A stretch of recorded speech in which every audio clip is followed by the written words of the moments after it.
दो क्रमागत धनात्मक पूर्णांक ज्ञात कीजिए जिनके वर्गों का योग 365 हो। तो ये तो हम बता देते हैं चलो, क्योंकि इसमें वर्गों का योग दे रहा है। ठीक है, चलो ठीक है, बता देते हैं। कह रहा दो क्रमागत धनात्मक पूर्णांक ज्ञात कीजिए जिनके वर्गों का योग 365 है। ठीक है, वर्गों का योग दिया हुआ है कितना,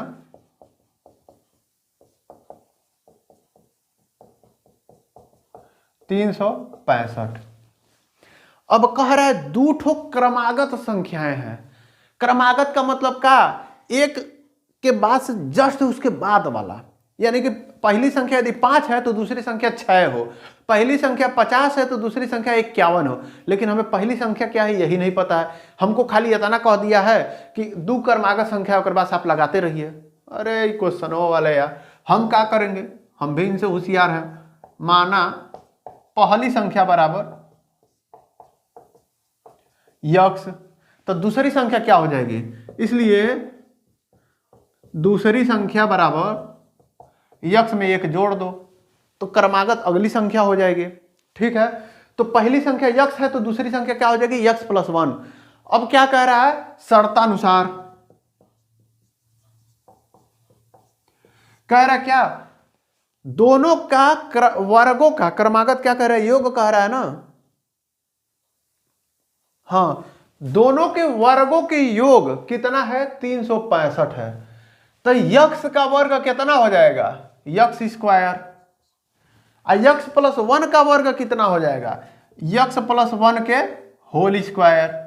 ये नहीं कि खाली यक्स स्क्वायर प्लस 1 कर देना, नहीं, तब तक गड़बड़ा जाएगा, क्योंकि अगली संख्या वो यक्स प्लस 1 है। हमें केवल यक्स का स्क्वायर नहीं करना है, हमें पूरी संख्या का स्क्वायर करना है। अब दोनों को क्या किया जा रहा है, क्वेश्चन कह रहा है दोनों को जोड़ा जा रहा है, तो जोड़ोगे तो कितना हो जा रहा है, 365।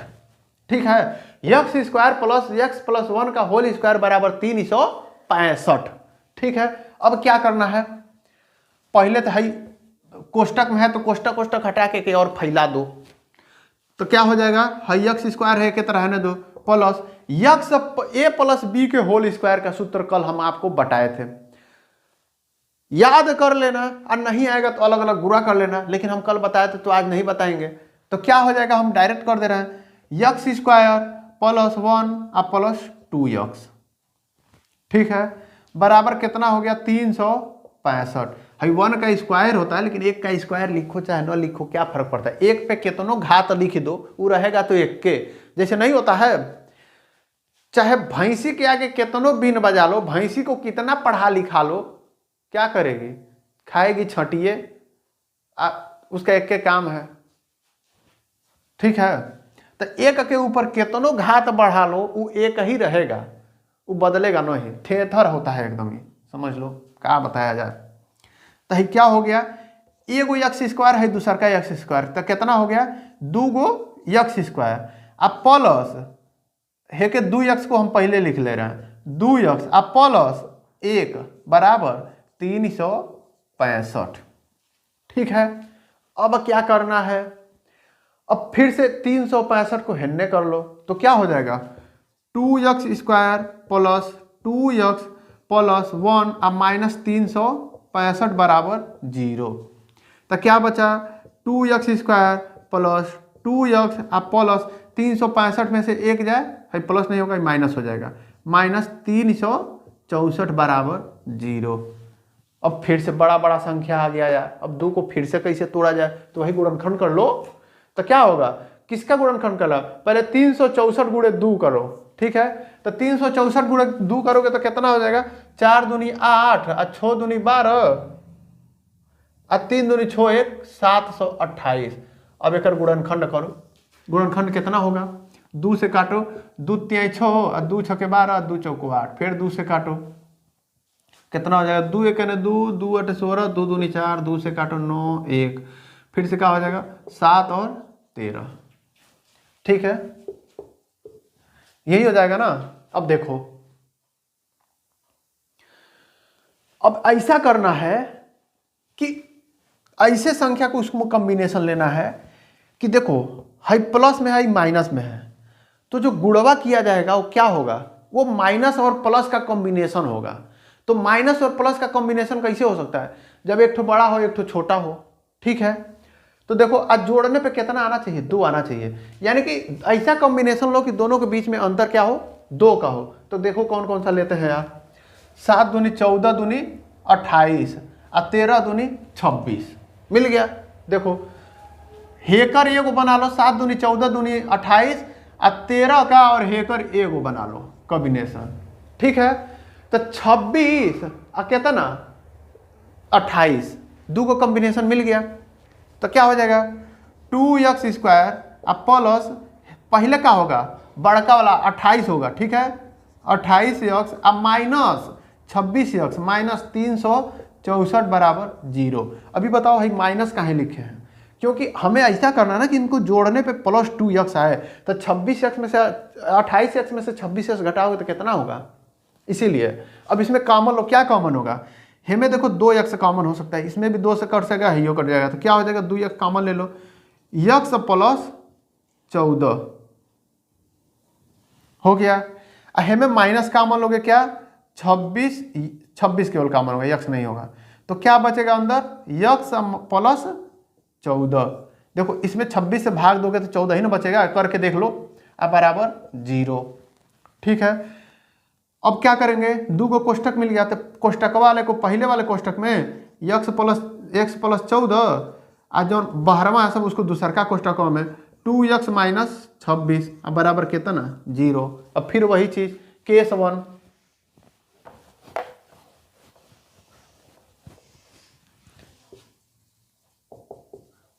केस 1 क्या हो जाएगा? पहला माना x प्लस 14 बराबर 0, तो x बराबर कितना हो जाएगा? माइनस 14। x का पहला वैल्यू निकल गया। और दूसरा का वैल्यू कैसे निकलेगा? 2x माइनस 26 बराबर 0 है। तो 2x बराबर क्या हो जाएगा? 26। तो x बराबर 26 बट्टा 2 बराबर 13, यानी कि x बराबर कितना आ गया? 13। x के 2 मान निकल गए, ठीक है। अब देखो अगला क्वेश्चन, इसको फिर से हम बता दे रहे हैं क्या किए हैं। देखो कह रहा है वर्गों का योग 365 दिया हुआ है, कह रहा है संख्याएं क्रमागत हैं, ठीक है। तो क्रमागत होने के लिए क्या होगा? पहली x है तो दूसरा में एक जोड़ दो। जैसे मान लो क्रमागत संख्याएं कैसी होती हैं? एक मान लो 50 है तो अगला वाला क्या है? 51 है। तो क्या किए हो? 50 में एक जोड़बे ना किए हो। एक 55 है तो दूसरा का 56 हो जाएगा। क्रमागत तब न, क्रमागत के बाद क्या मतलब गिनती में एक के बाद अगला। ये तो नर्सरी के लड़के भी जानते हैं यार, ठीक है। तो हमने मान लिया था पहली संख्या 1 है तो अगली संख्या क्या आएगी? उसमें एक जोड़ोगे तब ना। तो पहली संख्या x है तो उसमें एक जोड़ दोगे तो x प्लस 1 हो जाएगा। अब क्या कह रहा है? अगर तो इसका भी वर्ग कर दिया जाए और इसका भी वर्ग कर दिया जाए और दोनों को जोड़ दिया जाए, ठीक है। तो कह रहा है इसका भी वर्ग कर दिया जाए, इसका भी वर्ग कर दिया, दोनों को जोड़ दिया जाए तो 365 होगा। यही ये यहाँ पे कंडीशन क्वेश्चन में दिया हुआ है।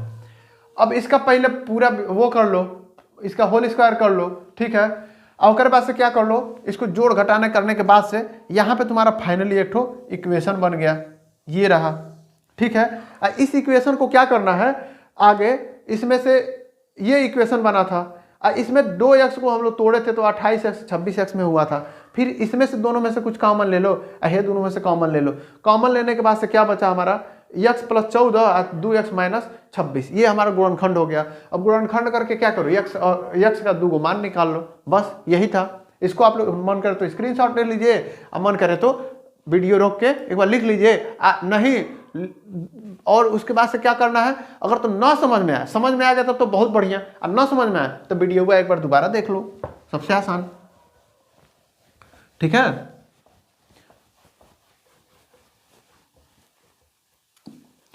अब देखो एक क्वेश्चन और बताते हैं और उसके बाद से एक क्वेश्चन जो बचेगा वो आप लोग खुद लगाएंगे, ठीक है। कौन सा लगा दे ये बताओ? अक्कड़ बक्कड़ कर लिया जाए क्या? चलो 5वें लगाते हैं, 6वां आप लोग खुद लगाएंगे, ठीक है। आगे 6वें लगा दे, बड़ा दिख रहा है। 6वां देखो दिखने में बड़ा लग रहा है लेकिन 5वें वाले में समझाने वाला चीज है, इसलिए हम बता रहे हैं 5वां को, ठीक है, क्योंकि ये समझाने वाली चीज है। 6वां तो आप लोग लगा लेंगे। क्या कह रहा है? एक समकोण त्रिभुज की ऊंचाई उसके आधार से 7 सेंटीमीटर कम है। ठीक है, कह रहा एक समकोण त्रिभुज। देखो समकोण त्रिभुज क्या होता है? समकोण त्रिभुज वो त्रिभुज होता है जिसका एक कोण 90 अंश हो। है कितना अंश है? 90 अंश है। उसे ही क्या कहते हैं? समकोण त्रिभुज कहते हैं। हम नहीं तो ऐसा होगा कि हम लिख ले रहे हैं, ठीक है, कि अगला जो हमारा टॉपिक जो बनाएंगे वो त्रिभुज पे बना देंगे कि त्रिभुज कितने प्रकार के होते हैं। चलो त्रिभुज तो त्रिभुज जब पढ़ाएंगे तब बताएंगे। ठीक है, अभी तक अभी जो चल रहा है वही चलने दो। पहले यहां पे समझने के लिए इस क्वेश्चन को आप लोग समझ लीजिए। देखो कह रहा है कि समकोण त्रिभुज की ऊंचाई उसके आधार से 7 सेंटीमीटर कम है। समकोण त्रिभुज समझ गए, जिसमें एक कोण 90 अंश हो, बाकी दोनों कोण कुछ उससे फर्क नहीं पड़ता, एक कोण 90 अंश कम से कम होना चाहिए। ठीक है, तो कह रहा है कि उसकी ऊंचाई आधार से 7 सेंटीमीटर कम है। इनमें देखो हई जो होता है ना, हई ये होता है ऊंचाई, यानी कि ये वाली जो लाइन है ये किसकी है? ऊंचाई की है। और आधार क्या होता है? ये जो नीचवा वाला जो होता है ये होता है आधार। ठीक है, हई जो तीसरकी जो लाइनियां होती है, देखो 90 अंश जिस पे बना है उसमें जो ऊंचाई वाला है वो तो ऊंचाई हो गया, जो दूसरका हो गया तो आधार हो गया। आई जो तीसरका बच गया इसको क्या कहते हैं? कोण। ठीक है, जो लोग नहीं जानते वो जान लें। समकोण त्रिभुज में देखो आधवा गणित तो समझ लो समकोण त्रिभुज पे है। जितना ट्रिग्नोमेट्री है, त्रिकोणमिति, वो सब समकोण त्रिभुज पे ही काम करता है। ठीक है, तो इसीलिए इसको जानना जरूरी है। देखो समकोण त्रिभुज है, इसका ये ऊंचाई हो गया, ये आधार हो गया, ये कोण हो गया। अब जो है क्वेश्चन को आप लोग अच्छे से समझेंगे। अब कह रहा है क्या कि समकोण त्रिभुज की ऊंचाई आधार से 7 सेंटीमीटर कम है, यानी कि हई जो है ऊंचाइया हे से 7 सेंटीमीटर कम है। तो भाई पहले आधार हमको पता करना पड़ेगा कितना है। तो मान लेते हैं, माना आधार बराबर यक्स। हमने मान लिया कि ये जो डिस्टेंस है, ठीक है, ये क्या है? यक्स है, यानी कि हई कितना है? यक्स सेंटीमीटर है। तो हई कितना होगा? कह रहा है 7 सेंटीमीटर हे से कम है, तो ये हो जाएगा यक्स माइनस 7।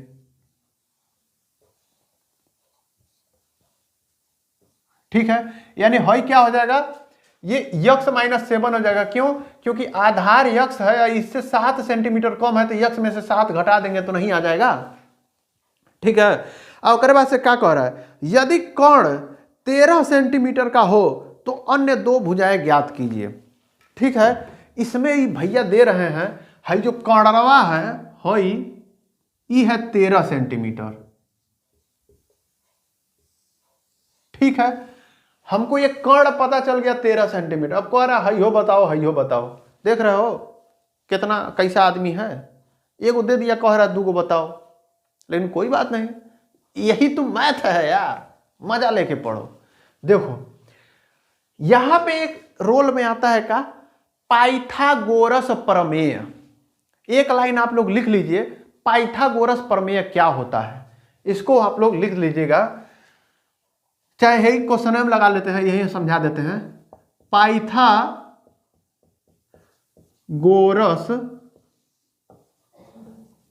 प्रमेय से क्या होता है? पाइथागोरस प्रमेय कोण का वर्ग बराबर आधार का वर्ग प्लस ऊंचाई का वर्ग। ऊंचाई कह लो चाहे लंब कह लो।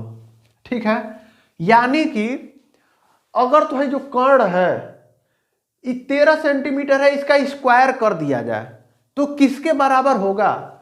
है जो अधरवा है उसका स्क्वायर कर लो, हे है इसका स्क्वायर कर लो। स्क्वायर करने के बाद से दोनों को जोड़ दो तो किसके बराबर होगा? हेकरे स्क्वायर के बराबर होगा, यानी हेकरे वर्ग के बराबर होगा। मान लो एक त्रिभुज है, ठीक है, हम समझाने के लिए बता रहे हैं। मान लो है 3 सेंटीमीटर है, है 4 सेंटीमीटर है, तो है कितना होगा? तो इसको निकालने के लिए हम क्या करेंगे? 3 का स्क्वायर प्लस 4 का स्क्वायर। ठीक है, तो ये किसके बराबर होगा? कोण के स्क्वायर के, कोण स्क्वायर के होगा। अब भाई देखो निकालो कितना हो, 3 3 के 9 आप प्लस 4 चौक को 16 कितना हो गया बराबर है कितना हो गया 25। आई कितने के बराबर है कर्ण के स्क्वायर के, तो 25 क्या हो जाएगा कर्ण के स्क्वायर पे। ठीक है, तो कर्ण का स्क्वायर 25 है तो कर्ण क्या हो जाएगा √25। तो कर्ण बराबर √25 बराबर 5। इसी तरीके से देखो पाइथागोरस प्रमेय यही होता है। ठीक है, तो अब देखो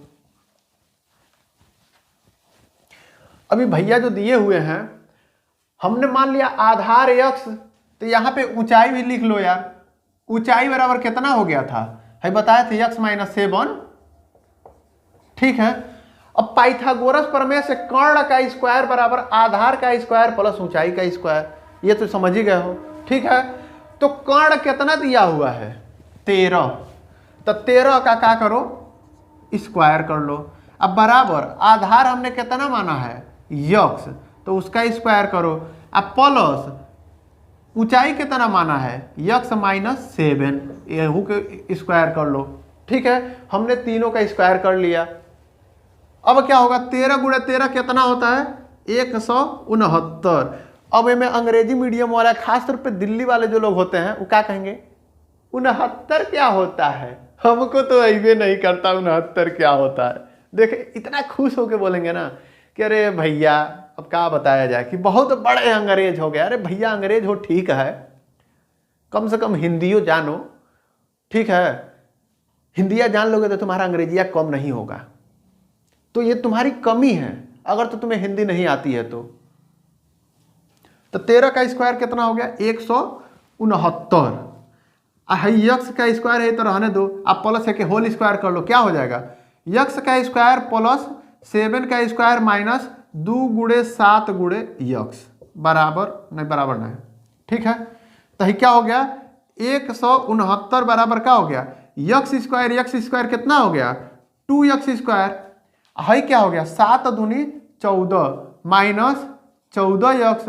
है हम इसको थोड़ा बाद में लिख ले रहे हैं, कोई फर्क नहीं पड़ेगा। अच्छा चलो यार तुम लोग ऋषि आ जाओगे 7 × 7 = 49। ठीक है क्या हो गया -14x। अब सबको एक पास करो। ठीक है, एक तरफ लेते आओ तो क्या हो जाएगा, हम ये के हैंडल लेते जा रहे हैं तो क्या हो जाएगा 0 बराबर 2x² प्लस 49 माइनस 14x कितना -169। हम यही के हन्ने लेते गए। अब क्या करो इसको आगे है के 0 को हन्ने लिख दो, है के हन्ने लिख दो, कोई फर्क नहीं पड़ेगा। ठीक है, चाहे इतना बराबर 0 चाहे इतना बराबर 0, कोई फर्क नहीं पड़ेगा। तो क्या हो गया 2x²। 14x को हम पहले लिख दे रहे हैं माइनस 14x। अब देखो 169 में से 49 घटाओगे तो कितना बचेगा है या 49 घटा के 0 2 1 120। तो क्या हो जाएगा माइनस में होगा कि प्लस में होगा, माइनस में होगा। क्यों, क्योंकि ये बड़ा है। अब बड़ा वाले का चिन्ह क्या है माइनस है, -120। ठीक है, अब बराबर कितना 0। अब देखो इसमें देखो 2 से सब में भाग दे दो, इस संख्या और छोटी हो जाएगी। 2 में इसमें भी भाग दे दो, इसमें भी भाग दे दो, इसमें भी भाग दे दो, इसमें भी भाग दे दो, तो क्या हो जाएगा x²। ठीक है, अब -7x अब -60 बराबर 0। 0 के आधा करोगे तो 0 ही रह जाएगा। सब में 2 से भाग दे दो। अब क्या आ गया तुम्हारे पास आ गया 60। अब कैसे तोड़ोगे भैया, क्योंकि 60 हमें लाना है 7, तो क्या करोगे 60 को गुणनखंड कर लो, क्या हो जाएगा 2 से करोगे तो 30 और 2 से करोगे तो 15, 3 से 5 और 5 से 1, 3 दूनी 6, 2 दूनी 4 3 12 और 5। देखो x² minus 12x minus 5x minus 60 बराबर 0 हो गया है। देखो माइनस है प्लस होगा, तब भी तो 12 में से 5 गया 7x। ठीक है, अब देखो क्या करोगे, इसमें से इन दोनों में ये क्या कर दें, इन दोनों में क्या करो x कॉमन ले लो, तो क्या बचेगा x -12। हमें 5 कॉमन ले लोगे तो x 12 बराबर 0। अरे भाई 12 × 5 = 60 नहीं होता है। ठीक है, तो क्या क्या हो गया, यक्स माइनस 12 एक कोष्टक में और दूसरका कोष्टकों में यक्स प्लस 5। तो यक्स का क्या क्या मान आ जाएगा, यक्स का जो मान आ जाएगा वो हो जाएगा, पहला जो मान है वो हो गया मान लो तुम्हारा यक्स माइनस 12 बराबर 0 केस 1। तो क्या हो जाएगा यक्स बराबर 12। और दूसर का क्या है यक्स प्लस 5 बराबर 0। तो यक्स बराबर क्या हो गया -5 केस 2 है। तो ये बताओ है जो त्रिभुजवा था तुम्हारा, है यक्स था, है 13 था, है यक्स -7 था, है देखो यक्स बराबर -5 आ रहा है। क्या दूरी कभी माइनस में हो सकती है क्या, नहीं हो सकती है, यानी कि है तो पक्का है कि नहीं होगा। ठीक है, तो यक्स बराबर क्या होगा 12, यानी कि आधार क्या हो जाएगा, हे जो माने थे आधार बराबर यक्स, तो आधार क्या हो गया 12, ऊंचाई क्या हो गया 12 में से 7 गया बराबर 5। बस यही आपका क्या हो गया आंसर हो गया। अब बाकी का जो क्वेश्चन है एक ठो बच रहा है, उसको आप लोग खुद लगाइएगा और ना आए तो कमेंट में बताइएगा, उसे हम लगाएंगे। तो अब चलें, चलते हैं यार, फिर कल मिलेंगे।